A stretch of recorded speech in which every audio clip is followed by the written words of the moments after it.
ಹೆಂಡೆ ಏರಿದ ಪಿತ್ತನ್ನ ತಲೆಗೆ ಆ ತಲೆಗೆ ಪಿತ್ತವನ್ನು ಇಳಿಸುವುದಕ್ಕಾಗಿ ನಾನೇ ಕಡಂಬರವನ್ನು ಸೇರ್ತೇನೆ.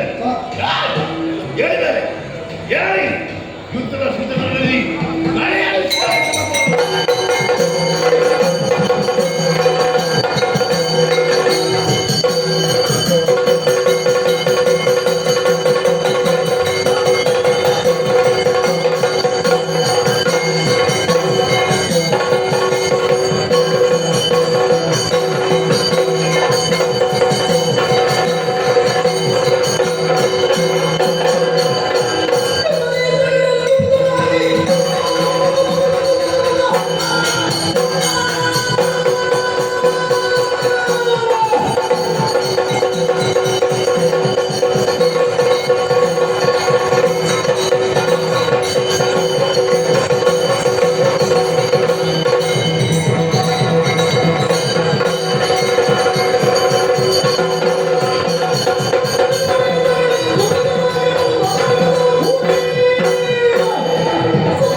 ಎಂಬ ವಿಷಯವನ್ನು ಗಂಡುಗಲಿ ಗಂಡವನ್ನು ಹೇಳಿದರು. ಅವಳು ಆಡಿದಂತ ಮಾತನ್ನು ಕೇಳಿ ಮಾರನ ಆ ಕ್ಷಣಕ್ಕೆ ಸ್ತ್ರೀಯಾದಂತ ನಾನು ಸುಗ್ರೀವನನ್ನು ಸುಧಾರಣೆ ಕಳಿಸಿದೆ. ಸಂಧಾನ ಹೊಂದಿದ್ದಾಳೆ, ಹಣವಿದೆಯಂತೆ ಗೋಮರಾಜನ್ನು ಕಳುಹಿಸಿದೆ. ಭೂಕಾಲ ಪಾತ್ರದಿಂದ ಗೋಮರಾಜನನ್ನು ಸುಟ್ಟಬೇಕಿದ್ದಾರೆ. ಆಮೇಲೆ ಗಂಡುಗಲಿ ಗಂಡವನ್ನು ಹೋಗಿ ಅವರನ್ನು ವಧಿಸಿದ್ದಾನೆ. ಈಗ ನಾನೇ ಹೊರಟಿದ್ದೇನೆ, ಅವರನ್ನು ಕಾಣುವುದಕ್ಕೆ ನಾನೇ ಆಗಿದ್ದೇನೆ.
ಅವಳು ಹೆಣ್ಣಲ್ಲ, ಅವಳ ಬೇಡ ಹೀಗೆ ಹೇಳ್ತಾಳೆ ಅಂತಾದ್ರೆ ಅದರ ಅರ್ಥ ಏನು? ಹೀಗಾಗಿ ನನಗೆಲ್ಲ ಎಣಿಸದೆ ಕೇವಲ ಮರಣಗಳಿಗೆ ಮುಖ್ಯನ್ನು ಕೊಟ್ಟು ಅನರ್ಥ ಪರಂಪರೆಯಲ್ಲಿ ವಿದ್ಯಾ ಇಲ್ಲಿರುವವರೆಲ್ಲರೂ ಕೇವಲ ಅತಿಥಿಗಳಾಗಿ ಹೋದ್ರೆ ಯಾರಿಗೆ ರಾಜ ಯಾರಿಗೆ ರಾಜ್ಯ? ಆದದ್ದರಿಂದ ನೀನು ತಿಳಿದಿನ ಸಾರವನ್ನೇ ಹೇಳಲೇ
ಹೆಣ್ಣಾದಲ್ಲಿ ನಿಂತಾಳ ಕದಂಬಾವರ ಎನ್ನುವುದು ನಮ್ಮ ಕೂದಲತೆಯ ದೂರದ ಕ್ಷೇತ್ರ.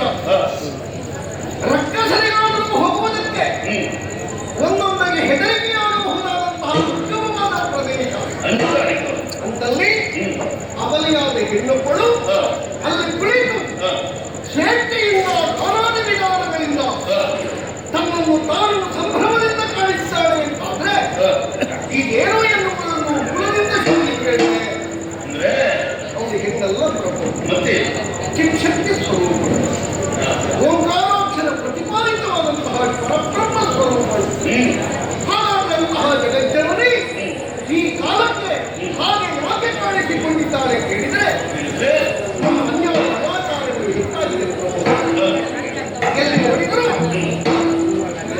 ಆಹಾರವೇ ಕೇಳಿಸುತ್ತಾ ಇದೆ, ಸತ್ಯಗಳಿಗೆ ಬದುಕಿಲ್ಲ ಅಂತಾಗಿದೆ.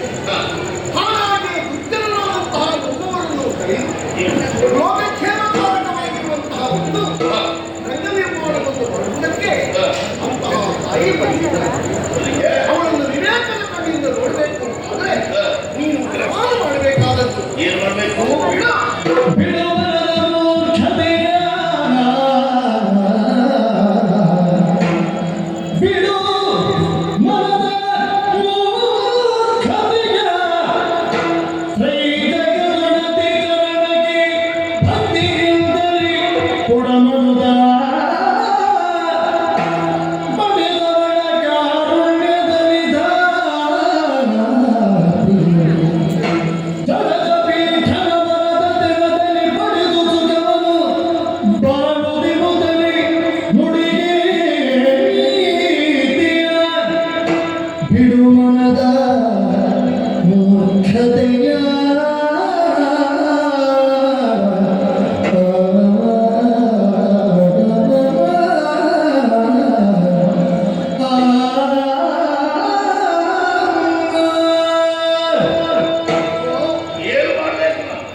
ವಿಶೇಷವಾದಂತಹ ವರವನ್ನು ಪಡೆದಿದ್ದಾರೆ. ಸರಿ. ನಾವು ಹುಟ್ಟಿನಲ್ಲಿ ಪಡೆದದ್ದು ಸಾಲದು. ನಮ್ಮನ್ನು ವೈಭವೀಕರಿಸುವುದಕ್ಕೆ ಇನ್ಯಾವುದೋ ಶಕ್ತಿಯ ಪ್ರಯೋಜನ ಬೇಕು ಎನ್ನುವುದೇ ಅಲ್ಲದೆ ವರದ ಪ್ರಯೋಜನ. ಹಾಗಾದರೆ ನಿಧಾನದಿಂದ ನಾವು ಪಡೆದಿರುವಂತಹ ವರ ಸತ್ಯ ಎನ್ನುವುದನ್ನು ನಾವು ಗ್ರಹಿಸಬೇಕೋ ಬೇಕೋ?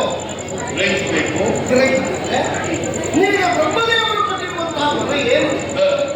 ಅಜ್ಞಾನಜೀವ ಕೋಶ ಸಮಸ್ಯೆಯನ್ನು ಹೊರತುಪಡಿಸಿ ನಿನಗೆ ಮರಣ ಇಲ್ಲ. ಹೌದು. ಅಂತವನ್ನು ಕಾಣಿಸಿಕೊಂಡ್ರೆ ಅವರಲ್ಲಿ ಕಾಮ ಸಂಬಂಧವಾದಂತಹ ಯುದ್ಧ ತೊಡಗಿದ್ರೆ ನೀನು ಬದುಕುವುದಿಲ್ಲ. ಅಲ್ಲಿ ಕುಳಿತವಳು ಕೌಶಿಕ, ಯಾರವಳ ಅಮ್ಮ ಯಾರೂ ಇಲ್ಲ.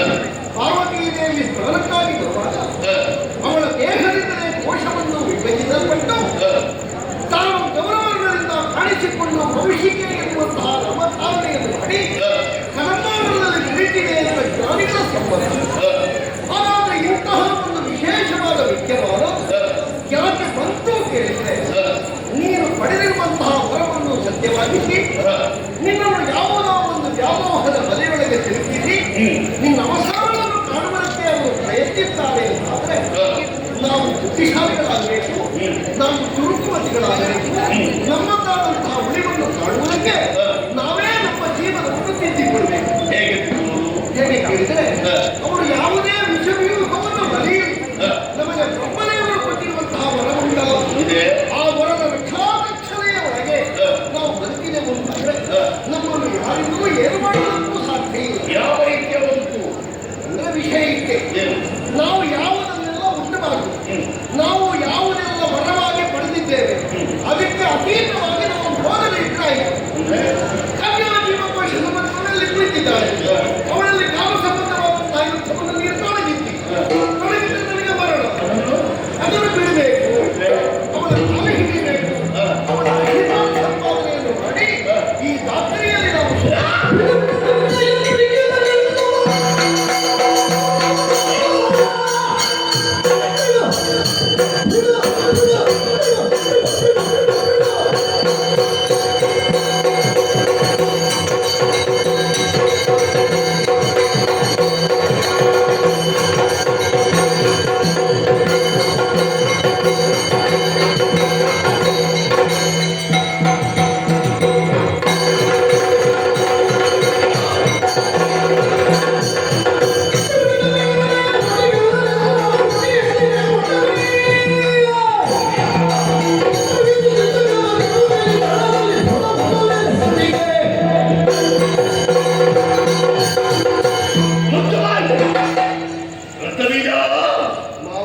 ನನ್ನ ಪ್ರೀತಿಯ ತಂಗಿ ಕಲಾದೇವಿಯ ಮಗನಿ ಅಲ್ಲೇ ಅಡಿಯರ ಮಮಕಾರ ನನ್ನ ಎದೆಯಲ್ಲಿ ಬಚ್ಚಿಟ್ಟುಕೊಂಡಿದ್ದೇನೆ. ಸ್ವಲ್ಪ ಹೊರಗೆ ಬರಲಿ. ಯಾಕೆ ಗೊತ್ತಾ? 14 ಲೋಕವನ್ನು ಗೆಲ್ಲುವಂತಹ ಸಂದರ್ಭದಲ್ಲಿ ನೀನು ದುಡಿದಂತಹ ದುಡಿಮೆ ಅದು ಸಾಮಾನ್ಯವಾದುದಲ್ಲ. ಆವಾಗಲೇ ನಾನು ಲೆಕ್ಕ ಹಾಕಿದೆ, ಮುಂದೊಂದು ಕಾಲಕ್ಕೆ ರಕ್ಕಸ ಕುಲಕ್ಕೆ ನೀರಪ್ಪ ಯೋಗ್ಯ ಎಂಬುದನ್ನು ತೀರ್ಮಾನಿಸಿಯೇ ನಾನು ಇಷ್ಟರವರೆಗೆ ಸುಮ್ಮನಿದ್ದೆ. ಕರ್ತವ್ಯ ನೀನಾಡಿದ್ಯಲ್ಲ, ಅವಳು ಸಾಮಾನ್ಯರು ಹೌದಯ್ಯ. ಆ ಹೊಲಕ್ಕೆ ಹೋಗುವುದಕ್ಕೆ ರಕ್ಕಸರು ಬೆದರ್ತಾರೆ, ಭೀತಿ ಕೊಡ್ತಾರೆ. ಅಂಥದ್ದರಲ್ಲಿ ಹೆಣ್ಣು ಪಡಿದ್ದಾಳೆ ಎಂಬ ವಿಷಯ ನಾನು ತಿಳಿದಿದ್ದೇನೆ. ತಿಳಿದು ಆಮೇಲೆ ಬಗ್ಗೆ ಯೋಚನೆ ನಾನು ಮಾಡಿದ್ದೇನೆ. ಈಗ ನೀವು ಮದುವೆ ಆಗುವುದು ಹೆಣ್ಣನ್ನು ಮಾರಿ ಹೆಣ್ಣನ್ನು ಮದುವೆ ಆಗಬೇಕು ಅಂತಲೇ ಮನಸ್ಸು ಮಾಡಿದ್ದು. ಅಲ್ಲಿ ನೋಡಿ ಹೆಣ್ಣಲ್ಲ ಮಾಡಿ ನೀನು ಹೇಳಿದ್ದೋ ಏನೋ ನಮ್ಮನ್ನು ಈ ಸಲ ಮಾಡುವುದಕ್ಕಾಗೇ ಬಂದಿದ್ದಾರೆ. ಎಲ್ಲಿಗೆ ಮಾಡ್ತಾಳೆ ಅಂತ ನಾನು ಯಮನಿಗೆ ಬೇರೆ ಯಾರು ಎಲ್ಲಿ ಮಾಡಿದ್ದು ನಾನು ಬಿಡುವುದಿಲ್ಲ. ನೋಡು, ನಾನು ಇಷ್ಟರವರೆಗೆ ಅವಳನ್ನು ಕರೆ ತರುವುದಕ್ಕೆ ನನ್ನ ಕಾಮನೆಗಳನ್ನು ಈಡೇರಿಸುವುದಕ್ಕೆ ಕೆಲವರನ್ನು ಕಳುಹಿಸಿದ. ಯಾಕೆ ಗೊತ್ತಾ? ನನಗಾಗಿ ದುಡಿದಿದ್ದಾರೆ, ನನಗಾಗಿ ಮರೆಯುವುದಕ್ಕೆ ಮುಂದುವರಿಯುತ್ತಾ ಇದ್ದಾರೆ ಅಂತ ಅವರು ಹೋಗಲೇ ಬರಲು ಕಳುಹಿಸಿಕೊಂಡಿದ್ದೇನೆ. ಪರಿಸ್ಥಿತಿಗೆ ಪ್ರಾರಂಭ ಮಾಡಿದ ಮೇಲೆ ಇದ್ದವರು ಮುಗಿಯದೆ ನೀವು ಹೊರಟದ್ದೆ. ಇದ್ದವರು ಮುಗಿಯಲು ನಾನು ಹೊರಡಲೇಬೇಕು. ನಿಮಗೆ ಅವಸರ, ಯಾಕಂದ್ರೆ ನಿಮಗೆ ಇನ್ನು ಬಾಕಿ ಇದ್ದಾರೋ ನಿಮಗೆ ಈಗ ಲೆಕ್ಕ ಇಲ್ಲ. ಆ ಲೆಕ್ಕವೇ ಬೇರೆ, ನಾನು ಬರೆದಂತಹ ಲೆಕ್ಕವೇ ಬೇರೆ. ಯಾವುದು ಗೊತ್ತಾ? ಇನ್ನು ಮುಂದೆ ಈ ಕವನಿತಾಪವನ್ನು ಆಡುವುದಕ್ಕೆ ಯೋಗ್ಯನಾಗುವುದು ನಾನು ನನ್ನ ಕಾಮನೆಗಳನ್ನು ಈಡೇರಿಸುವುದಕ್ಕಾಗಿ ಮುಂದಡಿ ಇಟ್ಟಿದ್ದೇನೆ.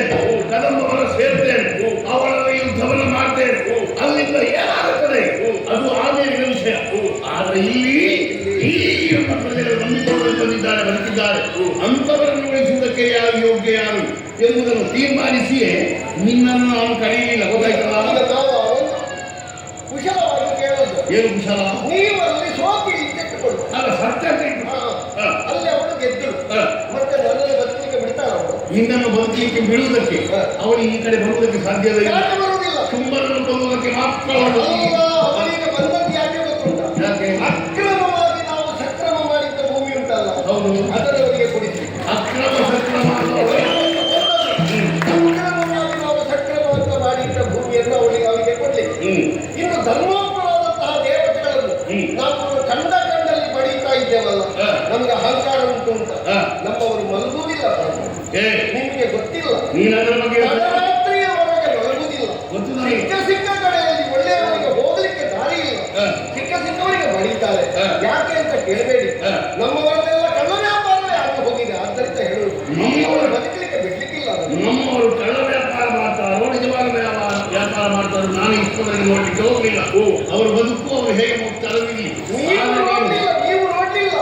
ಏನು ಹೇಳ್ತಾರೆ ಗೊತ್ತುಂಟಾ? ಕಳ ಕಂಡ ಉಂಟರು ಧೂರ್ತ ಶುಂಭರನೇ ಮದಿ. ಹಿಂದಿನವರು ಹೇಳೋದು ನೀವು ಜನ ಸರಿ ಇಲ್ಲ. ಹಿಂದಿನಿಂದ ಅಲ್ಲ, ಹಿಂದಿನಿಂದ ಹೇಳಿದಕ್ಕೆ ತಲೆ ಕೆಡಿಸಿಕೊಳ್ಳುವುದಲ್ಲ. ಅವರು ಹೇಳಬೇಕಾದ್ದೇನು? ಕಳ ಶುಂಭಾಸುರ ಧೂರ್ತ ಕಂಡವನು ಅಂತ ಹೇಳಬೇಕು. ಒಂದೇ ಅಲ್ವಾ ಅದು? ನಿಮ್ಮ ಮಂತ್ರಿಗಳು ಧೂರ್ತರಾದ್ರೆ ನೀವು ಒಳ್ಳೆಯವರಾಗ್ತೀರಾ? ಹಾಗಾದ್ರೆ ನೀವು ಒಳ್ಳೆಯ ಅಲ್ಲ ಅಂತ ಹೇಳುದು. ಒಳ್ಳೆಯವರಾಗಲಿಕ್ಕೆ ನಮಗೊಂದು ಅವಕಾಶ ಉಂಟು. ಅವಳ ಕಾಲು ಹಿಡಿಯುವ ಸ್ವಲ್ಪ ತೀರ್ಥತೆ ಕಾಲು ಹಿಡಿಯುವ ಸ್ವಲ್ಪ ಜಾಯಮಾನ ಇದ್ರೆ ನಾನು ಇಷ್ಟವರೆಗೆ ಹೋಗಿದ್ದೆ, ಯಾರನ್ನೂ ಕಳಿಸ್ತಿರ್ಲಿಲ್ಲ. ನೀನು ಹೇಳಿದ್ಯಲ್ಲ ಅಕ್ರಮ ಸಕ್ರಮ, ಅದರ ಸರಿಯಾದಂತಹ ಪಟ್ಟೆಯನ್ನು ನಾನು ಅವಳಿಗೆ ತೋರಿಸ್ತೇನೆ, ಏನಿದೆ ಹೇಗಿದೆ ಅಂತ. ಹೆಸರು ಬೇಕಾದಂತ ಉಂಟು. ಸಿಕ್ಕಿದ್ದಲ್ವ? ಯಾವುದು ತಿಳಿಸಿದ್ದು? ನೀನು ಯಾವಾಗ ಹುಟ್ಟಿದ್ದು? ನಾನು ಹುಟ್ಟಿ 10 ಕೋಟಿ ಮುಂದೆ ಹೆಚ್ಚಾಗಿ ಗೊತ್ತಾಯ್ತಲ್ಲ, ಆಗಲೇ ಸಿಕ್ಕಿದ್ದೀರಿ. ಆವಾಗ ತಿಂದಿದ್ದೇನೆ. ಆ ಸಿಕ್ಕಿದ್ದನ್ನು ಮತ್ತೊಬ್ಬರಿಗೆ ಅವಳು ಅದಕ್ಕಿಂತ ಮೊದಲು ಅವಳು ಎಲ್ಲಿಂದ ನೀವು ನನಗೆ ತಂದೆಯ ಸ್ಥಾನದಲ್ಲಿ ನಿಂತರೆ ಅಲ್ಲಿ ಕೂತವಳು ನನ್ನ ಅಜ್ಜಿ. ಹೌದಾ? ಅಮ್ಮ ಯಾರೇ ಆಗಲಿ, ಅಜ್ಜ ಆಗಲಿ ಪುಸ್ತಕಗಳಾಗಲಿ, ಅವಳನ್ನು ನಾನು ನೋಡಿಕೊಳ್ತೇನೆ. ನಿನ್ನಿಂದ ಆಗುತ್ತಿಲ್ವಲ್ಲ, ನೀನು ಹೀಗೆ ಬಾಯಿ ಬರ್ತಾ ಒಂದಿಷ್ಟು ಮಾತನಾಡಿ ಯಾರನ್ನ ಮಾತನಾಡಿ ನನ್ನ ಮಾಡುವುದಕ್ಕೆ ನನ್ನದು. ನೀನು